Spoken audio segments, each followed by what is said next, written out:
आप देख रहे हैं द न्यूज वर्ड्स और इस वक्त हमारे साथ द न्यूज वर्ड्स के संपादक और बिहार के जाने माने पत्रकार अरुण पांडे सर हैं।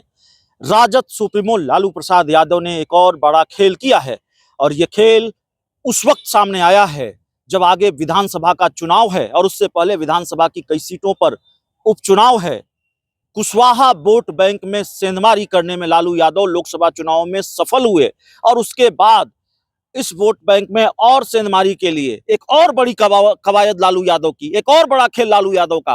अभय कुशवाहा को जो पहली बार सांसद चुन कर आए हैं, उनको लोकसभा में संसदीय दल का नेता बनाया है। कहां मीसा भारती की चर्चा थी, कहां सुरेंद्र यादव की चर्चा थी जो पहले भी सांसद रहे हैं, लेकिन लालू यादव ने फैसला लिया तो सब सरप्राइज हो गए। हमारे साथ अरुण पांडे सर हैं। बड़ा खेल मानते हैं सर लालू यादव का ये? देखिए, बिहार में लोकसभा की 40 सीटें हैं। इस बार तो महागठबंधन को, जो राजद की अगुवाई में महागठबंधन है, खुद 23 सीट के लिए चुनाव लड़ा था। भले ही 4 सीट पर जीत मिली हो, लेकिन बिहार में एनडीए का कद तो घट ही गया। पिछले चुनाव में 40 में 39 सीटें एनडीए ने जीती थी, 1 सीट कांग्रेस को हाथ लगी थी, राजद का खाता नहीं खुला था। तो इस बार न सिर्फ राजद का खाता खुला, बल्कि एनडीए को 10 सीटों का नुकसान हुआ।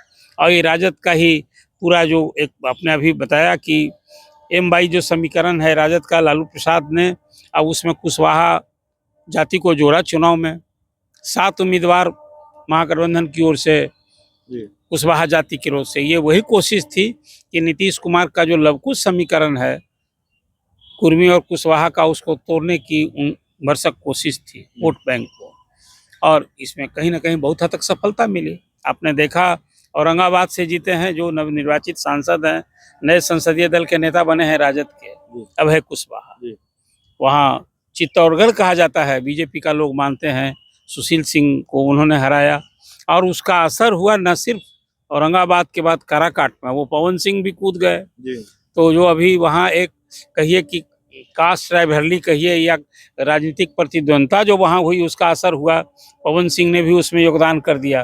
तो काराकाट, आरा, बक्सर, सासाराम, यही नहीं रुका, पाटलिपुत्र भी क्षेत्र में जो मीसा भारती जीते, उसमें ये कुशवाहा वोट बैंक में कहीं ना कहीं राजद द्वारा सेंधमारी करने का सफल प्रयास का ही नतीजा था। तो आज जो आपने ठीक ही कहा कि लोकसभा में पहली बार जीते सांसद के रूप में अभय कुशवाहा को संसदीय दल का नेता बनाया, और उसी तरह से फैयाज अहमद को राज्यसभा में नेता बनाया।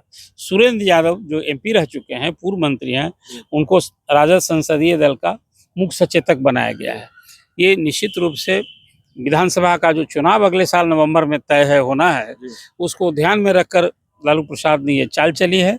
और कहीं ना कहीं ये जो अभी समीकरण है कि M22 के साथ, जो तेजस्वी कहा करते हैं कि इसके साथ ये सिर्फ M22 नहीं, हम बाप भी इसको बनाएंगे, उसमें अपर कास्ट, उसमें महिला, उसमें दूसरी सभी जातियों को, सभी समाज के लोगों को इसमें जोड़ने की कोशिश है, गरीब को। तो ये जो सामाजिक समीकरण जो नया बनेगा, ये बल देगा राजद को। और इस सामाजिक समीकरण के बूते मुझे लगता है कि जो विधानसभा का अगला चुनाव होगा, हालांकि नीतीश कुमार के नेतृत्व में बीजेपी ने चुनाव लड़ने की घोषणा कर दी। एक ही बड़ा फैसला लिया है अभी बीजेपी ने लोकसभा चुनाव के नतीजा के बाद। बिहार में 12-12 सीटें बराबर सीट पर जदयू और बीजेपी को इस बार कामयाबी मिली है। लेकिन जो अगला चुनाव विधानसभा का चुनाव होगा, उसमें ये राजनीतिक समीकरण जो लालू प्रसाद ने बनाने की भरसक कोशिश की है, रंग दिखेगा। और बिहार में फिर एनडीए के लिए सत्ता में वापसी कोई, मुझे तो लगता है कि कठिन होगा। तो आज जो रणनीति है लोकसभा चुनाव से जो शुरू किया है लालू प्रसाद ने, अभी देखिए इसका विधानसभा के चुनाव में क्या रंग दिखता है। तेजस्वी तो मुख्यमंत्री के भावी उम्मीदवार हैं, अपनी ओर से महागठबंधन ने उनको नेता बना दिया है। तो ये आने वाला जो चुनाव होगा, जो फिर एनडीए बना महागठबंधन, और उसमें एनडीए के लिए सत्ता में फिर वापसी, अब मुझे लगता है आसान नहीं, कठिन चुनौती होगी। कठिन चुनौती है एनडीए के लिए सत्ता में वापसी। लालू यादव जिस तरह से लगातार कवायद कर रहे हैं कुशवाहा वोट बैंक में सेंधमारी की, और आज भी एक बड़ा खेल किया ही है। बहुत बहुत धन्यवाद।